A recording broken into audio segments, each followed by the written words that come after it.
हाथी जंगल में सुबह से हटना शुरू किया। वो चलते गए एक के बाद एक जंगल वो क्रॉस करते गए। पता नहीं कब जाके वो ठहरेगा, पता नहीं।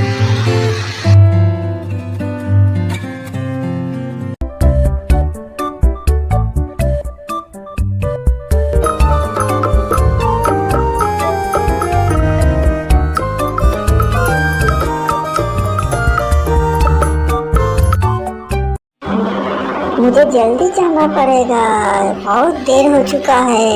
जल्दी चलो जल्दी, मम्मी डांटेगी मुझे।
এক কৃষক প্রতিদিন সকালবেলা একই রাস্তা দিয়ে তার গরুর গাড়ি নিয়ে যায় এবং সেই রাস্তা দিয়েই আবার গাড়ি বোঝাই করে মালপত্র নিয়ে সে আবার ফিরে আসে।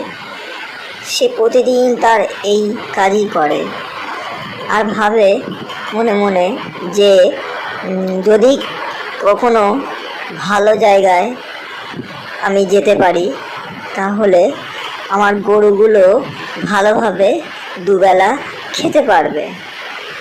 এই ভাবতেই সে গাড়ি নিয়ে আস্তে আস্তে করে জঙ্গলের পথ পাড়ি দিয়ে দেয়। আবার পরের দিনের শেষে আবার সেই রাস্তা দিয়েই সে আবার ফিরে আসে।